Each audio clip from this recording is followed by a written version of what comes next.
O papel que o poderio naval teve durante a Segunda Grande Guerra não foi radicalmente diferente de seu papel durante a Primeira Grande Guerra. Seu principal papel permaneceu o de dominar os oceanos e negá-los às frotas adversárias para que as comunicações marítimas pudessem ser mantidas. Assim, as marinhas ainda eram organizadas em torno de esquadras de combate, e no início da guerra, o couraçado permaneceu sendo o principal componente.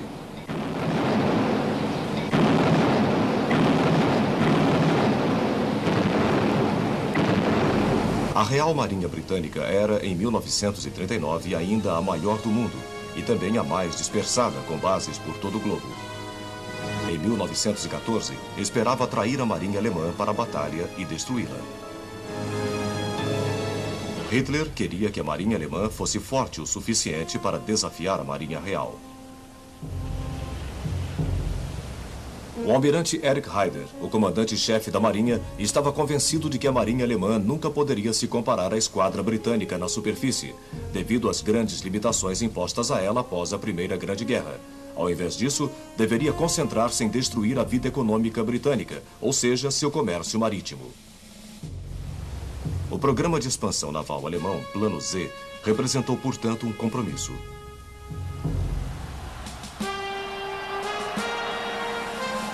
Hitler recebeu seus couraçados e o primeiro deles, o Bismarck, foi posto em serviço em fevereiro de 1939. O outro couraçado, Tirpitz, foi posto em serviço 2 meses depois. Heider criou o conceito do couraçado de bolso, pouco protegido, mas altamente armado e capaz de grandes velocidades para forçar os britânicos a protegerem seus comboios com couraçados. A guerra começou cedo demais para a conclusão do Plano Z, porém os navios de guerra alemães foram uma grande ameaça para o comércio britânico. No final de 1939, as forças-tarefas navais francesas e britânicas precisaram ser usadas para perseguir o couraçado de bolso Graf Spee, que havia afundado vários navios mercantes no Oceano Índico e no Atlântico Sul. 3 cruzadores britânicos finalmente o encurralaram na entrada do Rio da Prata e forçaram-no a fugir. Em maio de 1941, o Bismarck atraiu toda a esquadra britânica e conseguiu afundar o couraçado Hood.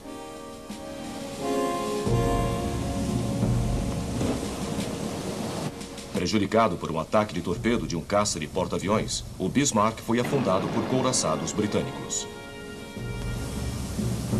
A atenção da esquadra britânica naquele momento foi atraída para a Noruega ocupada pela Alemanha, especialmente já que os comboios para a Rússia haviam começado no final do outono de 1941.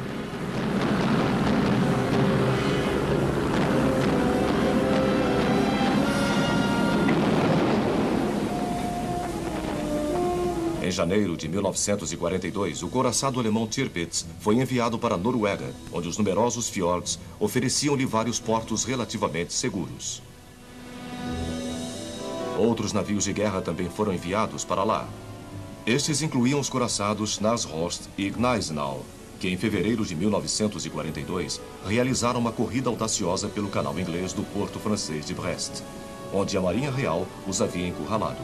O poder naval britânico e a Real Força Aérea Britânica foram incapazes de evitar que chegassem ao Báltico, embora ambos os navios tenham sido danificados por minas. A ameaça destes navios aos comboios russos tinha o propósito de manter a esquadra real ocupada até quase o final de 1944. Foram necessários todos esses anos para destruí-los.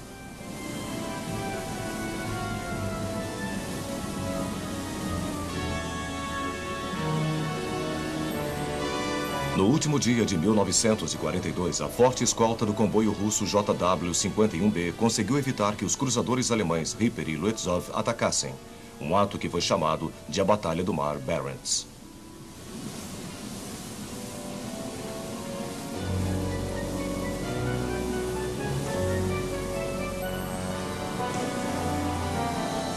Hitler ficou tão desiludido com este fracasso de seus navios de superfície que convocou o almirante Karl Dönitz, chefe da divisão de submarinos, para substituir Heider como comandante-chefe. Embora Dönitz sempre tivesse acreditado que os submarinos eram o melhor meio para derrotar a Grã-Bretanha, percebeu o valor em manter a ameaça norueguesa a fim de evitar que a esquadra britânica atuasse de outras maneiras contra a Alemanha. A esquadra britânica continuou a usar os comboios russos como iscas.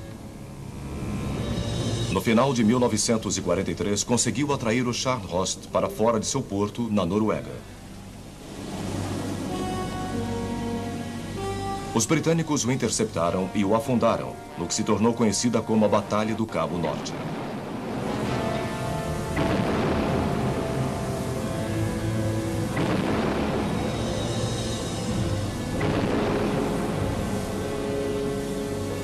Porém, ainda restava o Tirpitz. Em setembro de 1943, os pequenos submarinos britânicos conhecidos como os X-Craft conseguiram penetrar em seu fiord e danificá-lo com minas Limpet, embora todos os X-Craft tenham sido destruídos. Em abril de 1944, caças lançados de porta-aviões iniciaram um ataque contra ele.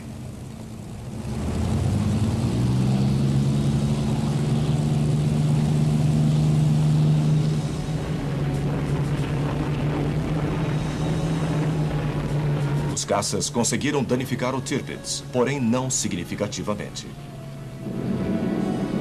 Finalmente, durante o outono de 1944, 2 esquadrões do Comando de Bombardeiros da Real Força Aérea Britânica atacaram 3 vezes.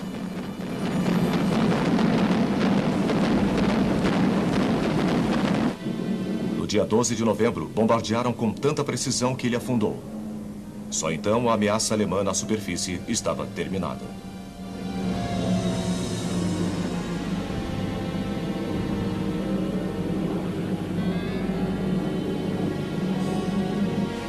No Mediterrâneo, ataques de esquadras contra esquadras aconteciam. Para começar, ocorreu o bombardeio pela Marinha Real da esquadra francesa em seus portos ao noroeste da África em julho de 1940, para evitar que caísse nas mãos dos alemães.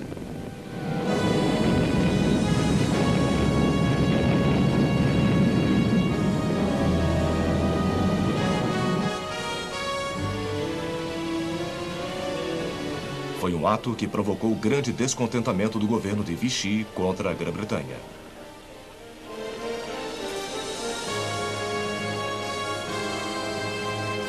Porém, em novembro de 1942, os franceses retiraram sua frota de Toulon depois que os alemães ocuparam o governo de Vichy. As principais ações navais no Mediterrâneo, pelo menos durante a primeira metade da guerra, foram entre a esquadra britânica no Mediterrâneo e a marinha italiana, que parecia determinada a tornar o Mediterrâneo sua propriedade.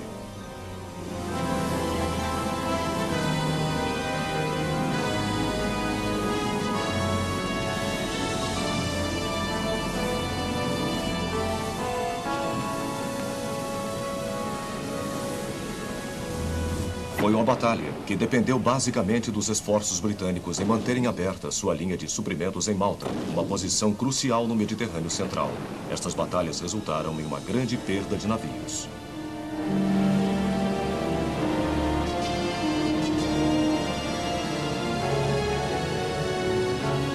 Realmente, a tática britânica foi usar os comboios de Malta para atraírem os italianos para uma grande ofensiva da esquadra.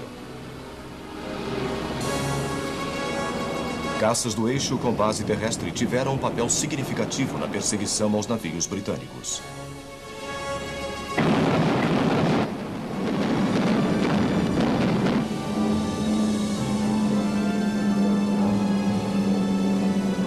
No entanto, as 2 batalhas navais mais significantes revelaram que eram os porta-aviões britânicos o fator-chave, já que os italianos não possuíam esse tipo de navio em sua esquadra. Em novembro de 1940, um Swordfish do porta-aviões Lustrous realizou um ataque ousado sobre a base da esquadra italiana em Taranto.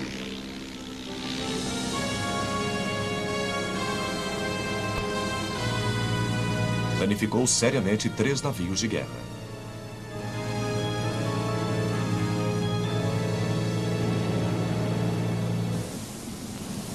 Então, em março de 1941, ocorreu a maior batalha naval que a Marinha Real já havia enfrentado desde Jutland, em 1916.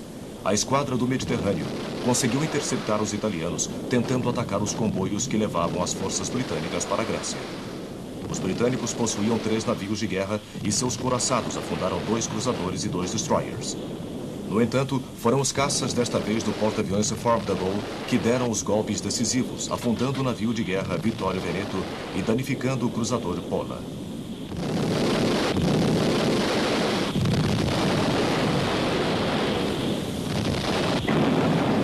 A vitória britânica no Cabo Matapan assegurou que a esquadra italiana ficasse em seu porto durante os meses seguintes. Usando torpedos humanos como este Chariot britânico, os mergulhadores italianos, no entanto, conseguiram afundar os navios de guerra Queen Elizabeth e Valiant, com minas Limpet, no porto de Alexandria, em dezembro de 1941. Porém, foi no Pacífico que ficou realmente demonstrada a importância dos porta-aviões, o que permanece até hoje.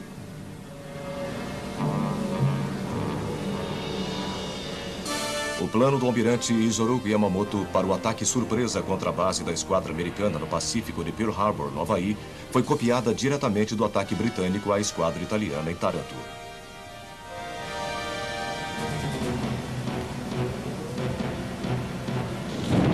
O próprio ataque a Pearl Harbor, em dezembro de 1941, foi um golpe devastador, destruindo grande parte da esquadra americana no Pacífico.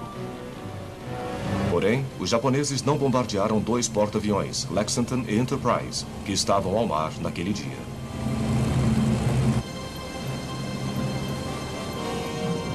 Foi em torno destes dois que a esquadra foi reconstruída.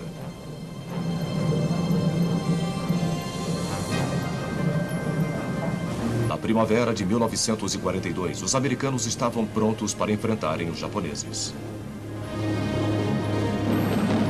As batalhas do Mar Coral em maio e início de junho não apenas detiveram o expansionismo japonês, mas também recuperaram para os americanos o controle sobre o sudoeste do Pacífico.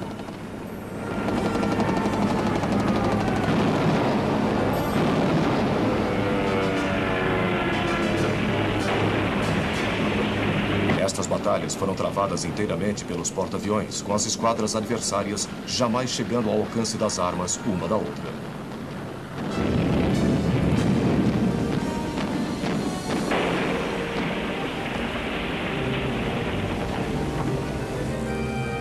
Havia um padrão distinto nestas ações.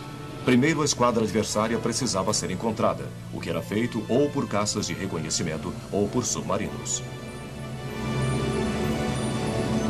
Depois, o primeiro grupo de caças era lançado. Os bombardeiros torpedo e de mergulho eram os dois tipos de caças dos porta-aviões.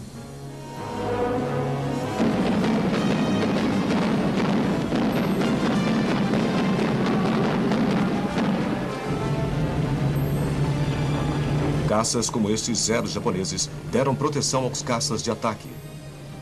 Para oferecer um alcance maior para os caças, estes eram equipados com tanques de combustível adicionais.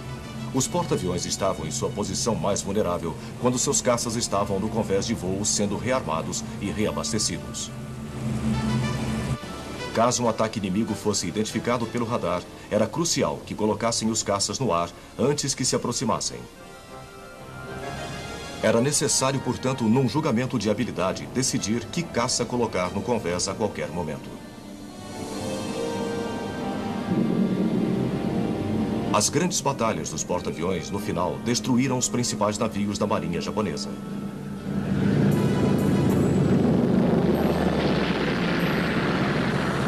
Um dos maiores marcos para os americanos foi a Batalha do Mar das Filipinas em junho de 1944.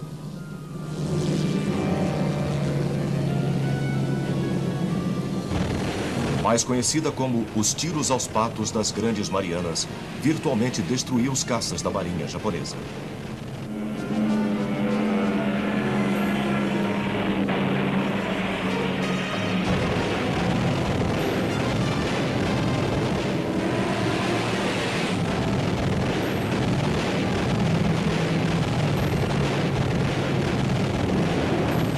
Outra batalha significante foi a Batalha do Golfo Lead, nas Filipinas, em outubro de 1944.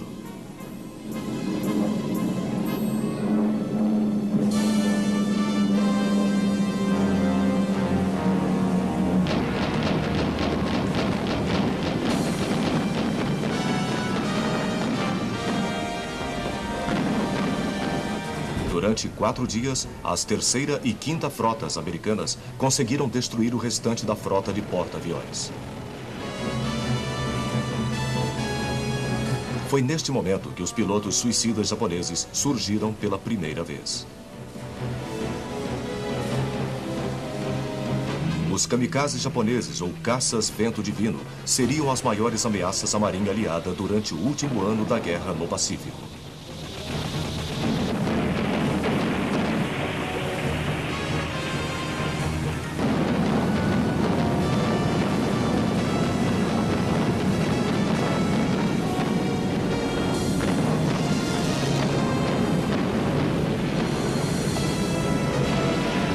Durante a Batalha de Okinawa, de abril a junho de 1945, quase 2.000 ataques suicidas japoneses foram realizados. Cerca de 25 navios dos aliados foram afundados e mais de 250 danificados.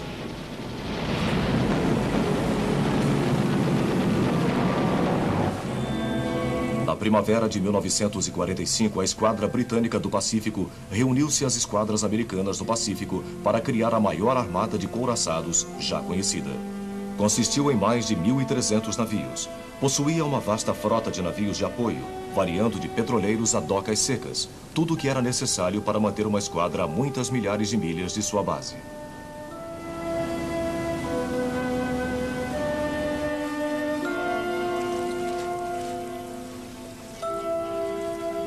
Uma vantagem que a frota de porta-aviões britânicos possuía sobre a dos americanos eram os convéses blindados, que resistiam melhor ao ataque dos kamikazes. Porém, a ameaça dos caças aos navios havia forçado que todos os couraçados de qualquer tipo estivessem armados com um número cada vez maior de artilharias antiaéreas. Os britânicos chegaram tão longe produzindo cruzadores antiaéreos com torres de canhão em ângulo máximo como este navio classe Dido. Os navios de guerra, embora ofuscados pela utilidade dos porta-aviões, ainda tinham um papel a representar.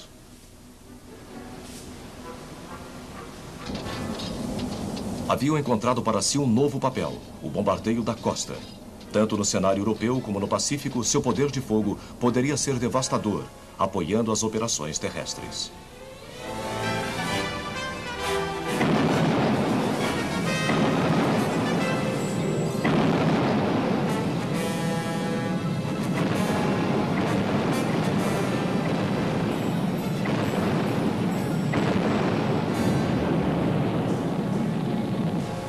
Para dar apenas um exemplo, os alemães na Normandia, durante e após as aterrissagens aliadas em junho de 1944, consideraram que o peso do poder de fogo naval era um fator para preocupação muito maior do que o total do poder aéreo aliado sobre a área de batalha.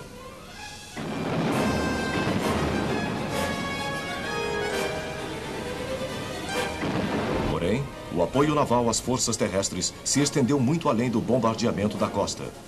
Durante a primeira fase da guerra, a Marinha Britânica necessitava evacuar as forças aliadas após campanhas desastrosas. As evacuações da França em 1940 e Grécia em Creta em 1941 foram realizadas em ambientes nos quais o eixo tinha superioridade aérea e o custo em navios foi alto.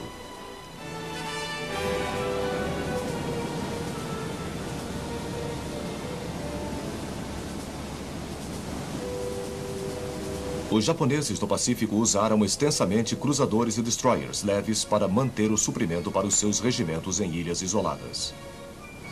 O chamado Expresso Tóquio foi especialmente bem sucedido nisto durante a longa Batalha de Guadalcanal, nas Ilhas Solomon, na segunda metade de 1942.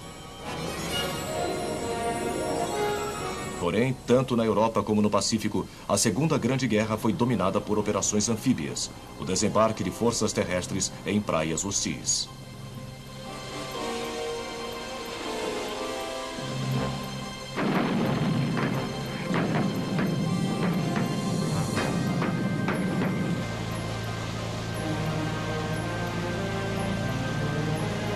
Realmente, não houve um cenário de guerra onde eles não tenham acontecido. Os russos realizaram várias operações no Mar Negro.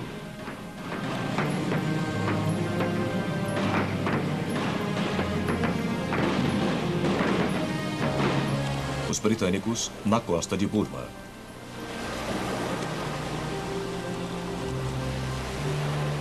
A primeira tarefa da Marinha nestas operações era assegurar o domínio dos mares próximos. A única exceção foi durante os primeiros desembarques da guerra, realizados pelos alemães na Noruega em abril de 1940. Realmente perderam vários navios para as armas da Marinha Real, porém o elemento surpresa permitiu que alcançassem seus objetivos.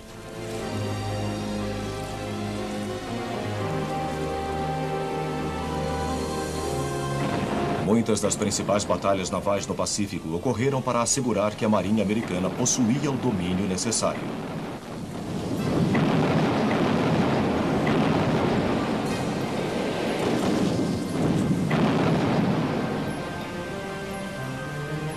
A experiência britânica em Dardaneles, em 1915, havia feito com que muitos acreditassem que os desembarques em praias inimigas não eram viáveis. Consequentemente, a doutrina pré-guerra quase não deu prioridade às operações anfíbias. Assim, em 1939, nenhuma nação tinha muitos navios anfíbios, com um fundo chato, que permitissem que fossem dirigidos até a praia para que as tropas pudessem desembarcar sem molhar os pés. O ímpeto veio da Grã-Bretanha, com a formação dos comandos no verão de 1940 para realizarem operações de ataques contra as costas dominadas pelo eixo. Paralelamente, Churchill preparou o Diretório das Operações Combinadas. Seu título enfatizava o fato de que a guerra anfíbia envolvia todas as forças armadas, ar, terra e mar. Por este meio, uma grande variedade de navios anfíbios foi desenvolvida. Quando os Estados Unidos entraram na guerra, puderam colaborar com uma parte significante de seu know-how para este campo. Os maiores eram os navios de assalto, que levavam tropas, equipamentos e suprimentos da base de preparação para a área de desembarque.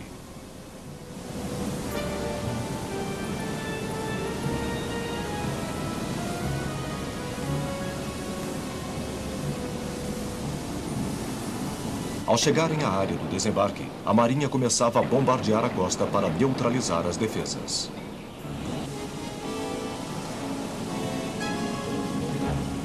Os navios de guerra levavam barcos de desembarque e era para estes que as tropas eram agora transferidas.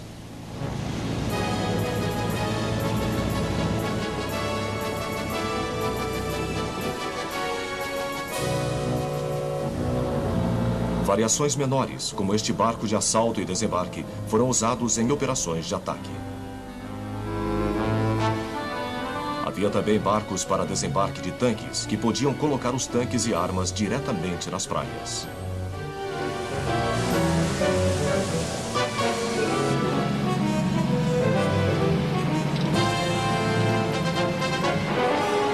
E barcos de desembarque equipados com armas e foguetes para oferecer mais poder de fogo de apoio enquanto os desembarques aconteciam.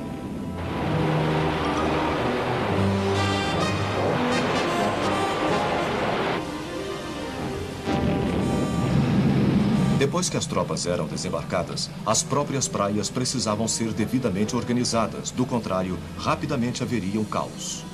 Os britânicos formaram os comandos de praia da Marinha Real para esta tarefa. Os batalhões de construção da Marinha Americana, os Seabees, estavam preparados para retirar os obstáculos nas praias e abrir portos e construir aeródromos.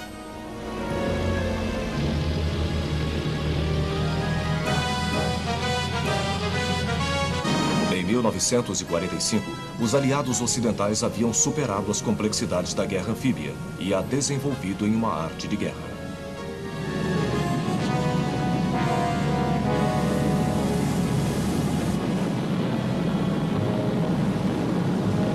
A principal chave para o sucesso era a íntima coordenação das forças aéreas, marítimas e terrestres. Realmente, em nenhuma outra operação de guerra, isto era e é tão vital, desde o estágio do planejamento até o desembarque em si, e depois, nas operações subsequentes em terra.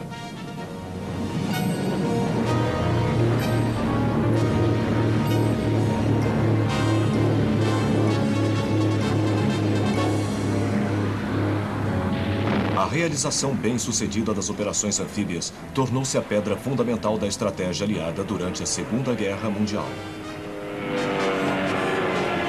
Como o general americano Douglas MacArthur disse mais tarde, os desembarques anfíbios são a ferramenta mais poderosa que temos. O avanço das comunicações marítimas foi almejado pelas marinhas na Segunda Grande Guerra com uma intensidade ainda maior do que na Primeira.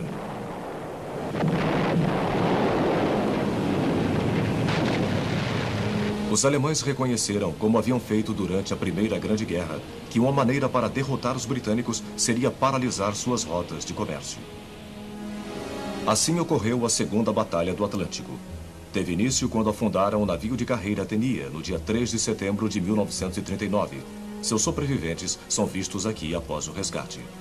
E só terminou depois que afundaram 2 navios mercantes britânicos na costa leste da Escócia em 7 de maio de 1945.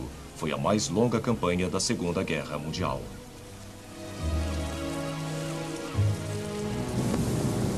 No início, a frota de submarinos alemães era pequena, com apenas 57 submarinos na ativa e apenas 1/3 deles no mar. Porém, Hitler também acreditava que seus couraçados de superfície poderiam ter um papel significativo no ataque aos navios mercantes. Realmente, 2 de seus navios de guerra, o Graf Spee e o Deutschland, haviam partido da Alemanha antes do início da guerra com este exato propósito, e logo afundavam navios inimigos.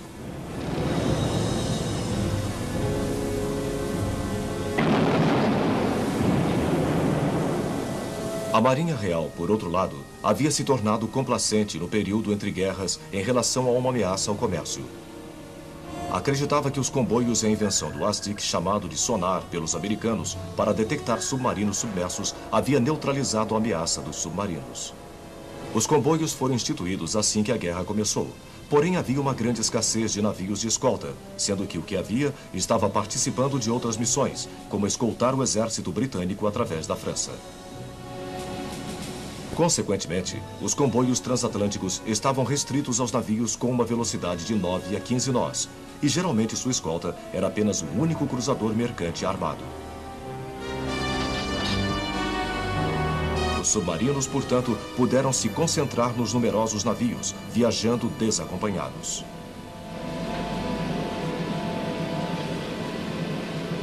No final de 1939, os submarinos haviam afundado mais de 100 navios, enquanto os britânicos haviam obtido pouco sucesso ao caçá-los. Suas tentativas a usarem grupos de porta-aviões contra os submarinos foram especialmente desastrosas, com um porta-aviões afundado e o outro quase atingido nas primeiras semanas da guerra. Enquanto isso, o Graf Spee no Atlântico Sul e o Deutschland no Atlântico Norte juntaram-se em novembro ao Scharnhorst e Gneisenau. Até o final de 1939, eles já haviam destruído 15 navios mercantes.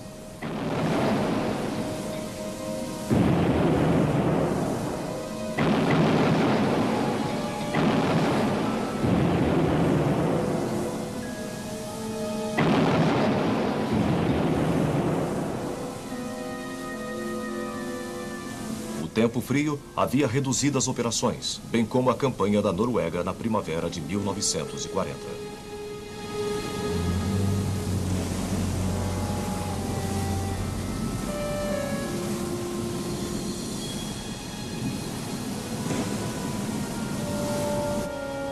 A guerra por minas também foi usada extensamente pelos dois lados desde o início da guerra. Teve um papel importante nas campanhas contra o comércio, destruindo 79 navios aliados durante os primeiros 4 meses. Muitos foram vítimas de um novo tipo de arma, a mina magnética.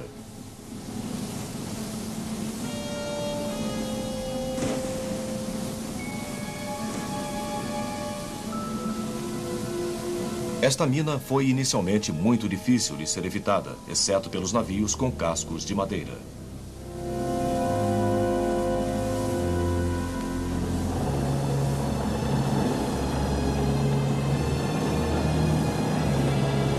Para neutralizar as minas magnéticas, os britânicos precisaram colocar cinturões em torno do casco de seus navios para cancelar a assinatura magnética que detonava este tipo de mina. Isto ficou conhecido como desmagnetização. A fase principal seguinte da Batalha do Atlântico começou no verão de 1940, depois da queda da França. Isto permitiu que os alemães enviassem seus submarinos para os portos franceses do Atlântico e radicalmente reduzia o tempo levado para enviá-los para o Atlântico. significava que o maior número de submarinos poderia patrulhar o oceano em qualquer momento. Este período foi o início do que os comandantes dos submarinos chamaram de a Primeira Época Feliz.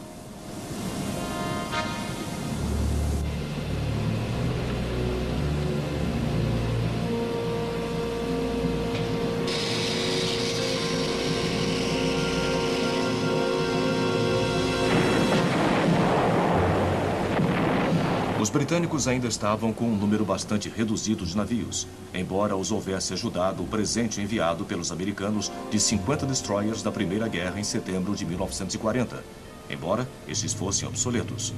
Os alemães também haviam enviado o esquadrão dos gigantes Condors Focke-Wulf para a costa francesa, no Atlântico. Estes puderam guiar os submarinos até os comboios, além de destruírem eles mesmos um número significativo de navios.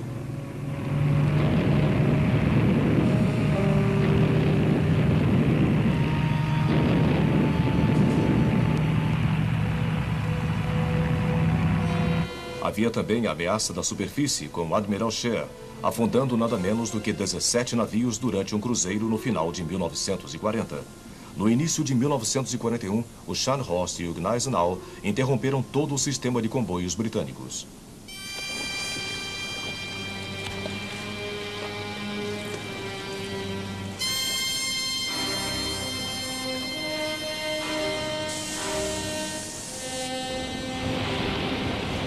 Os alemães também usaram incursores comerciais, navios mercantes armados com canhões obsoletos de 150 milímetros.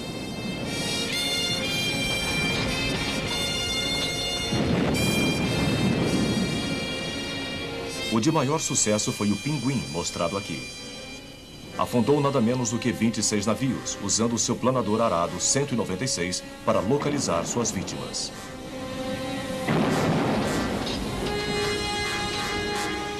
Os navios da Marinha Real procuraram por ele no Oceano Índico. Finalmente, em maio de 1941, o Pinguim foi interceptado pelo cruzador Cornwall, que o afundou.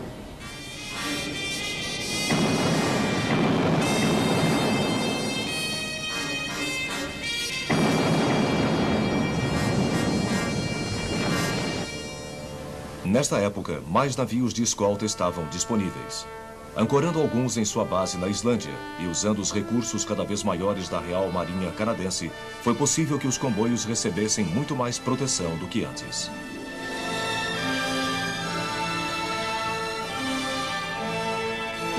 Os caças como estes Lockheed Hudson americanos foram enviados para a Islândia para fornecer apoio aéreo sobre o Atlântico.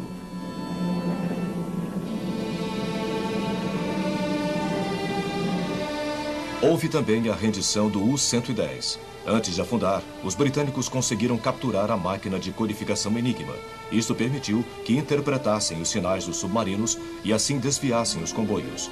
O resultado líquido de tudo isto foi que em julho de 1941, as perdas em navios haviam caído para 1/5 do que havia sido em março. Enquanto isto, o comando de bombardeiros da Força Aérea Britânica estava atacando os estaleiros onde os submarinos eram construídos, mas sem muito sucesso.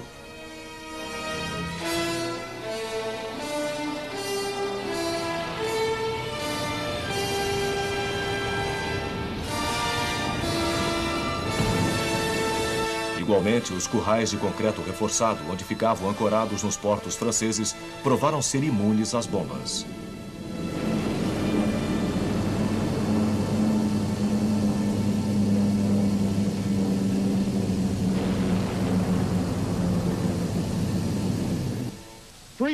O presidente Roosevelt forneceu uma ajuda ainda maior durante 1941, embora os Estados Unidos ainda não participassem da guerra. Diferente de muitos americanos, ele acreditava que mais cedo ou mais tarde, seu país seria arrastado para a guerra. Em julho, os fuzileiros americanos começaram a substituir as guarnições britânicas na Islândia.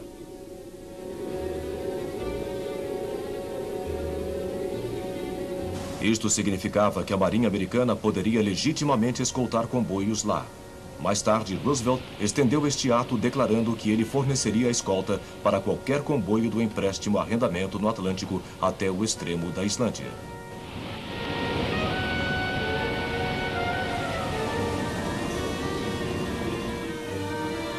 Era virtualmente inevitável que os couraçados americanos fossem atacados. No dia 17 de outubro, o destroyer Kearney, visto aqui, foi seriamente danificado por um submarino. 2 semanas depois, outro destroyer, Reuben James, foi afundado.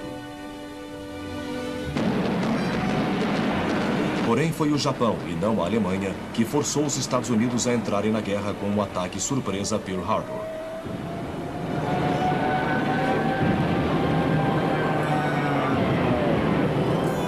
Isto deu início à segunda época feliz para os submarinos alemães. O almirante Karl Dönitz, seu comandante, virou seu olhar para a costa americana pouco protegida, especialmente o tráfego de petroleiros da América do Sul. Ele enviou vários navios oceânicos tipo IX e, em janeiro de 1942, iniciou a Operação Drum Roll. Só naquele mês, afundaram 40 navios naquelas águas.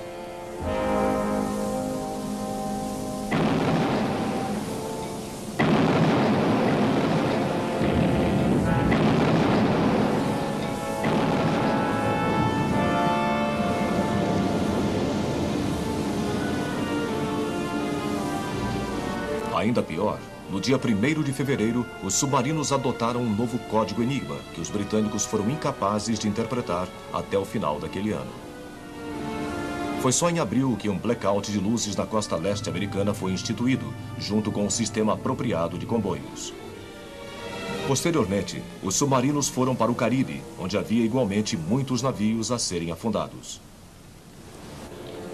Dönitz também começou a usar os submarinos petroleiros conhecidos como milk cows, vacas leiteiras, que poderiam reabastecer os submarinos. Isto permitiu que enviasse os mais numerosos, porém de menor alcance, Type 7.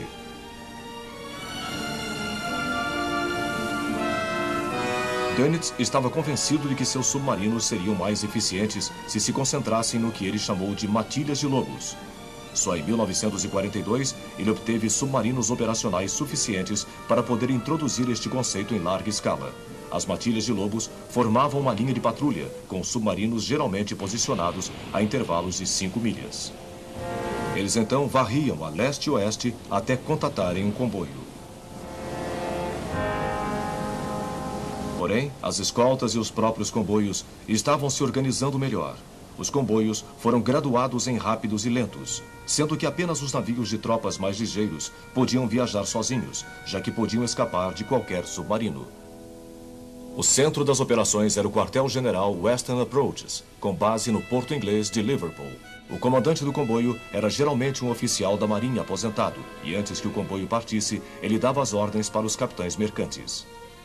Em ambos os lados do Atlântico, escoltas locais acompanhavam os comboios em suas colunas de navios para fora das águas costeiras. As escoltas de oceano assumiam, então, a sua posição. Consistiam geralmente de 6 destroyers, corvetas e chalupas. Na segunda metade de 1942 estavam se tornando mais experientes, capazes de realizar ataques combinados contra submarinos a partir de uma única palavra código. O sonar permaneceu sendo o meio principal para detectar os submarinos submersos. Porém, as escoltas estavam começando a serem equipadas com radar para localizar os submarinos na superfície. HFDF, ou localizador de direção de alta frequência, permitiu que identificassem a posição dos submarinos a partir de suas comunicações pelo rádio.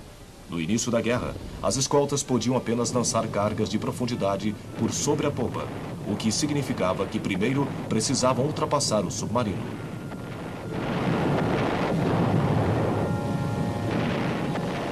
O que dava aos submarinos mais tempo para iniciar a manobra evasiva.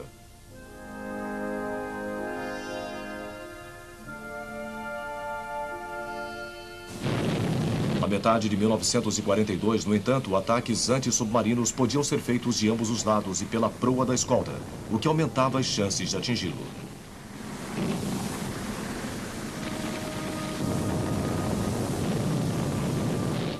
Porém, naquela época, já se reconhecia que o apoio aéreo era essencial para assegurar a viagem segura de um comboio.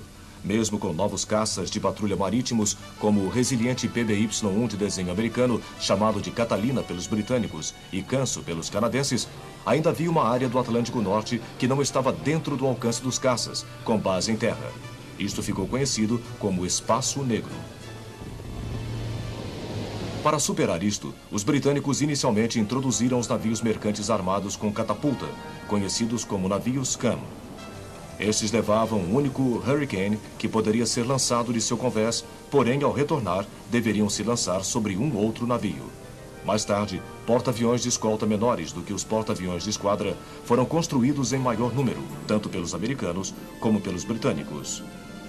Entretanto, apenas em 1943, esse espaço negro foi fechado quando os Liberators B-24 de longo alcance foram usados. Porém, os afundamentos continuavam a prejudicar a frota de novos navios mercantes. A Organização Industrial Americana socorreu-os, com estaleiros de ambos os lados do Atlântico trabalhando a todo vapor para atender às novas e variadas exigências das marinhas dos aliados. Os americanos pensaram numa nova ideia para a construção de navios mercantes. Eles seriam construídos em fábricas no interior por seções. Estas seriam então levadas para a costa para serem montadas.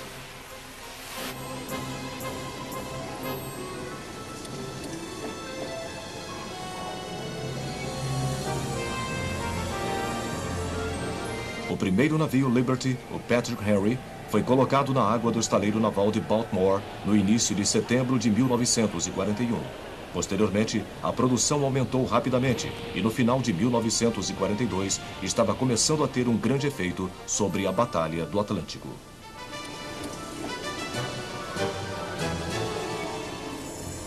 O inverno de 1942-43, com as tempestades do Atlântico, ajudou a reduzir a perda em navios. E também o fato de que os britânicos haviam finalmente decifrado o código Enigma Triton dos submarinos alemães.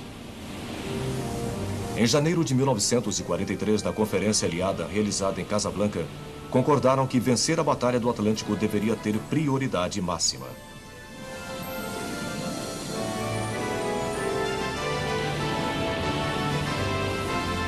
Ao mesmo tempo, Dönitz, que então havia assumido a marinha alemã como comandante-chefe, ordenou que seus submarinos se concentrassem totalmente nos comboios mercantes que cruzavam da América do Norte para a Europa. Os afundamentos no Atlântico Norte aumentaram de forma alarmante. A verdadeira crise ocorreu na metade de março, quando nada menos do que 7 submarinos alemães atacaram 2 comboios que iam para o leste, afundando 21 navios. –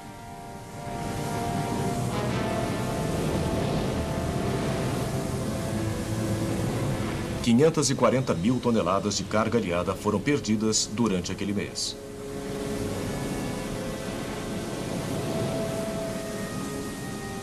Apenas a chegada das tempestades da primavera detiveram a atividade dos submarinos alemães.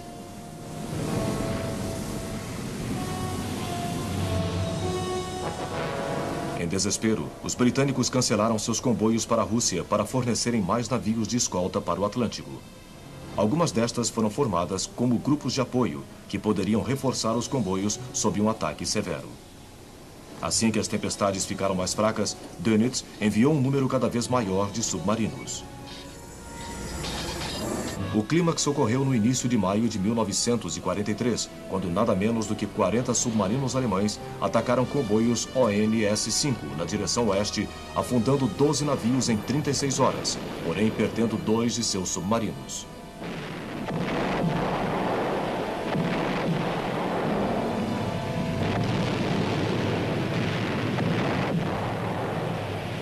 Foi quando as escoltas revidaram, afundando mais 4 submarinos alemães e danificando vários outros sem qualquer dano para si.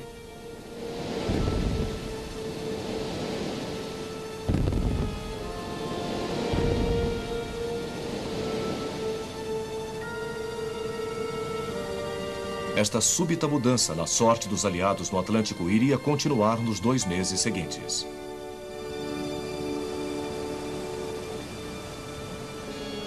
Mais e mais submarinos alemães não voltaram para suas bases.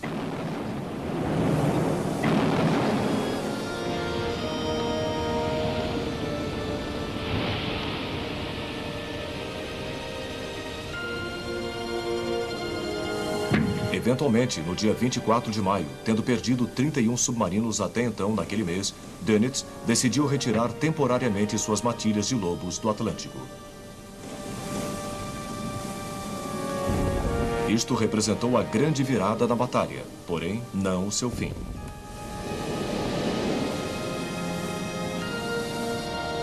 Em setembro de 1943, os submarinos alemães retornaram ao Atlântico, desta vez equipados com novos torpedos acústicos. Porém, os aliados puderam contra-atacar com um drogue projetado para reproduzir os ruídos dos motores de um navio e que era rebocado por um navio de escolta. Os alemães então introduziram snorkels em seus submarinos, o que permitiu que passassem mais tempo submersos. Finalmente, na metade de 1944, surgiu um novo electronavio, capaz de velocidades submersas de até 17 nós. Porém, este e o até mais rápido submarino Walter, que era impulsionado por peróxido de hidrogênio quando submerso, surgiram tarde demais para alterar o curso da campanha. O custo da Batalha do Atlântico foi alto para ambos os lados. Dos quase 1.200 submarinos alemães construídos durante a guerra, nada menos do que 65% foram perdidos. No entanto, 23 milhões de toneladas de cargas aliadas foram afundadas, 15 milhões delas no Atlântico Norte. O Mediterrâneo também presenciou atividades dos submarinos durante a primeira metade da guerra. Os submarinos do eixo concentraram-se em destruir as tênues linhas de suprimento britânicas de Malta e obtiveram um sucesso notável.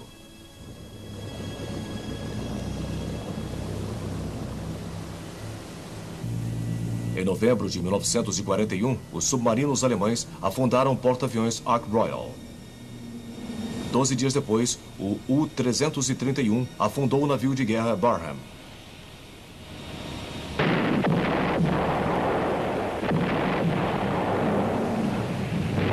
Em troca, os submarinos britânicos devastaram as comunicações marítimas do eixo no norte da África. No outono de 1942, haviam, com a ajuda dos caças, quase interrompido o fornecimento de combustível para o exército de Rommel e forçando-o a uma atitude defensiva.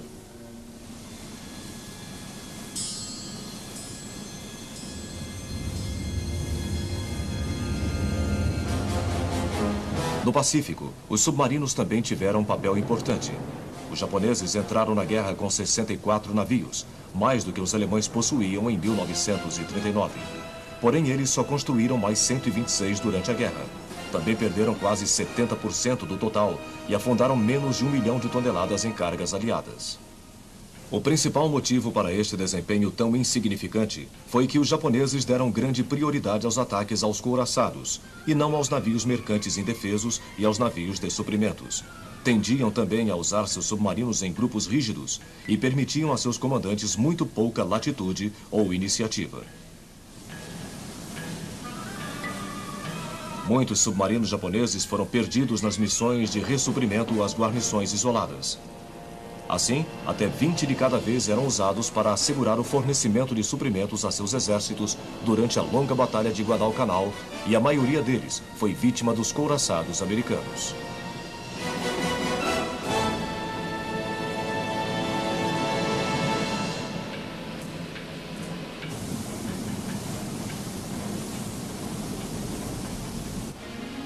Porém, se a frota dos submarinos japoneses não pôde fazer uma contribuição significante ao esforço de guerra, os submarinos americanos com certeza o fizeram.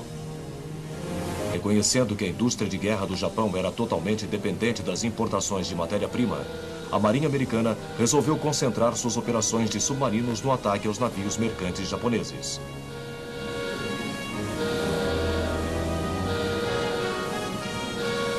Entretanto, houve sérios problemas, como o mau funcionamento dos torpedos, que só foram superados em 1943. Mesmo assim, durante o ano de 1942, os submarinos americanos afundaram 180 navios mercantes japoneses.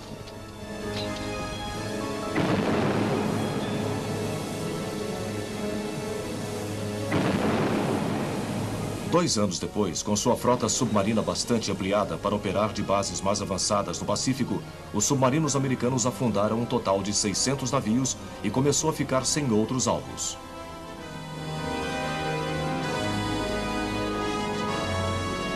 Isso reduziu a importação japonesa em 40%, e o suprimento de petróleo foi tão estrangulado que a principal frota japonesa teve que ancorar nas Índias holandesas e não em suas águas para assegurar que poderia receber o combustível.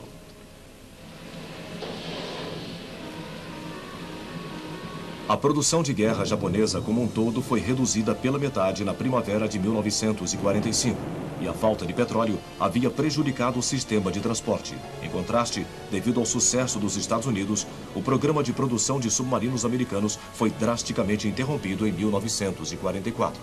Assim, os submarinos americanos no Pacífico obtiveram sucesso, onde os submarinos alemães no Atlântico haviam fracassado.